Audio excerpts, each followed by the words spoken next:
Good morning students, प्यारे बच्चों। पहली वीडियो के अंदर हमने योग की दूसरी सीढ़ी 5 नियम मैंने पार्ट को आपको समझाया था। इस पार्ट 2 के अंदर मैं आपको पार्ट 11 के क्वेश्चन आंसर प्रश्न उत्तर में बताऊंगा। योग की दूसरी सीढ़ी 5 नियम। सबसे पहला प्रश्न है, नियम कितने हैं? नियम 5 हैं। पहला सोच, संतोष, तप, स्वाध्याय, ईश्वर प्राणिधाना। दूसरा जो प्रश्न है, शौच नामक नियम का क्या अभिप्राय है? बेटा मैंने आपको पहले बताया था, शौच का जो मीनिंग होता है वो शुद्धि होता है, साफ सफाई होता है। और प्रश्न में भी यही है कि शुद्धि, स्वच्छता, शारीरिक और मानसिक पवित्रता को शौच कहते हैं। जीवन को सुखी, स्वस्थ तथा आनंदमय बनाने के लिए पवित्रता की आवश्यकता है। पवित्रता को सफाई तथा ईमानदारी इन दो भागों में बांट सकते हैं। सफाई का संबंध शरीर से, वस्त्रों से, घर और बाहर से तथा वातावरण से है। ईमानदारी का संबंध धन और मन से है। शरीर को स्वस्थ रखने के लिए उसे स्वच्छ रखना अत्यंत आवश्यक है।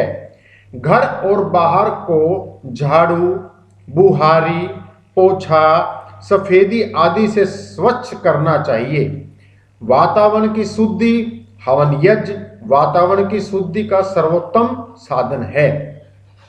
मनु महाराज ने इन सब पवित्रताओं में धन की पवित्रता को मुख्य माना गया है। प्यारे बच्चों, इस लाइन को आप ना भी लिखो तो कोई बड़ी बात नहीं है, क्योंकि यहाँ पर स्वच्छता का ही प्रश्न है, तो मैं इस लाइन को कट कर देता हूं यहां से।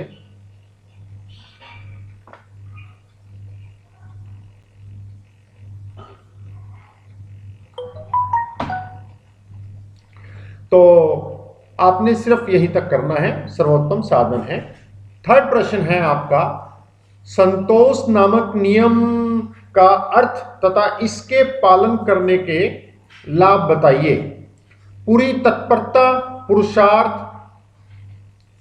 और प्रयत्न से किए हुए कर्म को जो फल प्राप्त हो उससे अधिक का लोभ न करना संतोष कहलाता है। विजय हो या पराजय हो, हानि हो या लाभ हो, दुख सुख हो या दुख, सब अवस्थाओं में मन को प्रसन्न रखना ही संतोष है। संतोष का अर्थ आलस्य नहीं है कि मतलब कि बैठ जाओ भी, हाँ भी परमात्मा देगा, अपितु अपने कर्तव्य को पूरे पुरुषार्थ से पूर्ण करना और उसका जो फल मिले उसी पर संतुष्ट रहना संतोष कहलाता है। लालसा और तृष्णा का दास न बनना संतोष है। इच्छा जितनी घटेगी सुख उतना ही बढ़ेगा। प्यास इच्छा ऐसी आग है जो संतोष के जल के बिना ही नहीं बुझती। प्यारे बच्चों, यहाँ पर कई बार ना एक नंबर में भी दो क्वेश्चन आ जाता है कि संतोष और असंतोष का अर्थ बताओ। तो मैंने इसी प्रश्न के अंदर आंसर में ही डाल दिया, आंसर से निकल जाता है एक नंबर का उत्तर भी। संतोष सुख का और असंतोष दुख का मूल है। यहाँ पर प्रश्न बन जाता है 1 मार्क्स में, संतोष और असंतोष किसका मूल है? संतोष सुख का और असंतोष दुख का मूल है। और यदि पूरे 4 मार्क्स में या 5 मार्क्स में या 6 मार्क्स में क्वेश्चन आता है तो ये फुल फ्लैज क्वेश्चन आपको करना है। और यदि 3 मार्क्स में क्वेश्चन आता है तो आप इसका फर्स्ट पैराग्राफ कर सकते हो। तो मैंने जो ये सभी क्वेश्चन है बेटा ये 5 मार्क्स के लिए तैयार किए हैं। आप अपनी आवश्यकता अनुसार इसको छोटा बड़ा कर सकते हो। तप की व्याख्या कीजिए। जीवन में अपने उद्देश्य को पूरा करने के लिए धैर्य और प्रसन्नता से सुख दुख, भूख प्यास, सर्दी गर्मी इनको सहन करना तप है। व्यक्ति को चाहिए कि वह कर्तव्य का पालन करता रहे। सुख आए या दुख, गर्मी हो या सर्दी, मान हो या अपमान, कष्ट हो या क्लेश, आराम, इन सब को प्रसन्नता से सहन करते हुए अपने लक्ष्य की ओर बढ़ता जाए। तो बेटा यहां तक भी ये क्वेश्चन बनता है। यदि फुल 5 मार्क्स में आता है तो इसको पूरा करना है। और कई बार इसके अंदर इंटरनल क्वेश्चन बन जाता है कि गीता में कितने प्रकार के तप बताए गए हैं, उनकी व्याख्या करो। तो अपने आप में 3 मार्क्स का या 4 मार्क्स का क्वेश्चन है, आप इससे भी कर सकते हो। मैंने इकट्ठा कर दिया बेटा, अब आवश्यकता अनुसार इसको अलग अलग कर सकते हो। गीता में 3 प्रकार के तप बताए गए हैं, शरीर का, वाणी का, मन का। शरीर का तप यह है, यदि 1 मार्क्स में क्वेश्चन है सिर्फ आप बताओगे शरीर का, वाणी का, मन का। यदि 3 मार्क्स में क्वेश्चन है तो आप पूरा दिखा दोगे। यदि 5 मार्क्स में तो ये सारे का सारा ही आएगा।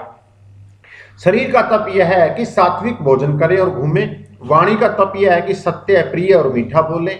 मन का तप यह है कि बुरे भावों और विचारों से मन को बचा कर रखें, उसे शुद्धि और पवित्र संकल्पों से भरपूर रखें। प्रश्न 5 बेटा, स्वाध्याय के 2 अर्थ बताइए। स्वाध्याय अर्थात स्व अध्ययन, अपने मन और आत्मा का निरीक्षण। ओम का जप, गायत्री का जप, वेद, उपनिषद आदि पवित्र ग्रंथों का पाठ स्वाध्याय कहलाता है। उसके साथ ही सदा अपने जीवन की घटनाओं पर दृष्टि रखना कि मैं ये क्या और क्यों कर रहा हूं, किधर जा रहा हूं, स्वाध्याय कहलाता है। शतपथ ब्राह्मण में तो यहां तक लिखा है कि मन से स्वाध्याय करने वाला व्यक्ति कभी पराधीन नहीं होता। दिन प्रतिदिन अपने लक्ष्यों को प्राप्त, यहां पर बेटा प्राप्त है, ये कंप्यूटराइज मिस्टेक है, आप इसको ठीक कर सकते हो, ठीक है ना। आधा पा आएगा, वैसे भी यहाँ ये आधा पै ही है, जब हलंत लग जाता है तो आधा पै ही है, लेकिन आधा पै आप दूसरे तरीके से डालना, इसको ठीक कर लेना बेटा। प्राप्त करता हुआ स्वयं अपना परम चिकित्सक डॉक्टर बन जाता है। जिस ऋषि के बनाए शास्त्र को योगी पढ़ता है उसे उनके विचारों का प्रत्यक्ष ज्ञान हो जाता है। इसके फलस्वरूप उसे अपने कामों को करने में सहायता मिलती है। स्वाध्याय उत्तम सत्संग के समान होता है। बेटा ये फुल फ्लैज क्वेश्चन है, मैं ये 5 मार्क्स के क्वेश्चन के रूप में आपके तैयार कर रहा हूं। प्रश्न 6, ईश्वर भक्ति अपने कर्म से कैसे होती है। अपने सब कर्मों को ईश्वराधीन मानकर उसकी सेवा में अर्पण कर देना। भाव यह है कि जो भी कर्म किए जाएं फल सहित उनको ईश्वर को अर्पण कर देना। ईश्वर प्राणिधाना की भावना रखने वाला व्यक्ति जो भी कर्म करेगा उसे पूरी सावधानी से करेगा, क्योंकि वह जानता है कि उसका सारा कर्म ईश्वर को अर्पण करने के लिए ही है। मन वचन कर्म ऐसे हो कि उनके द्वारा जो कुछ भी हो उसे प्रभु के सामने भेंट करते हुए लज्जा न आए। अतः इस प्रकार ईश्वर को समर्पित करता हुआ अपने सारे कर्म बेटा समर्पित करता भक्त उसी के लिए खाएगा, उसी के लिए पिएगा, उसी के लिए जिएगा और उसी के लिए मरेगा। गीता में कहा गया है कि जो पुरुष सब कर्मों को परमात्मा को अर्पण करके स्वार्थ को त्याग कर कर्म करता है वह जल में के पत्ते के समान पाप से बचा रहता है। बेटा ये हमारे कंप्लीट क्वेश्चन हो चुके हैं। एक बार मैं आपको दिखा देता हूं ताकि आप जब इन प्रश्न उत्तरों को करो तो वीडियो को उसी जगह स्टॉप कर आप अपने प्रश्न उत्तरों को कॉपी में लिख लें। ये क्वेश्चन नंबर 2 है प्यारे बच्चों। यहां पर आप अपनी वीडियो को स्टॉप कर देना और इसको उतार लेना, फिर नेक्स्ट पार्ट आप ले लेना, फिर यहां स्टॉप कर देना, फिर कॉपी में उतार लेना। बेटा ऐसे मैं सभी क्वेश्चन आपको दिखा रहा हूं ताकि आप कर सको।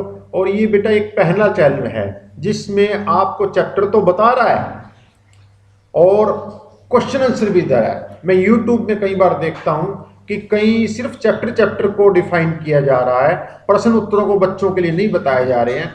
तो इसलिए मैंने प्रश्न उत्तरों को आप लोगों के लिए रखा है ताकि आप आसानी से बोर्ड की तैयारी कर सको। और ये क्वेश्चन मैंने आपको दिखा दिए हैं प्यारे बच्चों, इनको आप यहाँ पर अपनी वीडियो को स्टॉप करो और प्रश्न उत्तरों को आसानी से लिख लो। लिखने के बाद फिर आप नेक्स्ट पार्ट में चले जाओ। और आपको लगता होगा कि ये क्वेश्चन थोड़े बड़े हैं, बेटा सेकंड पार्ट में क्वेश्चन थोड़े से बड़े हैं और ये 5 मार्क्स में आते हैं प्यारे बच्चों आप लोगों के लिए। तो नेक्स्ट वीडियो में मैं आप लोगों के लिए मिलूँगा। थैंक यू बच्चों, हैव ए नाइस डे, धन्यवाद।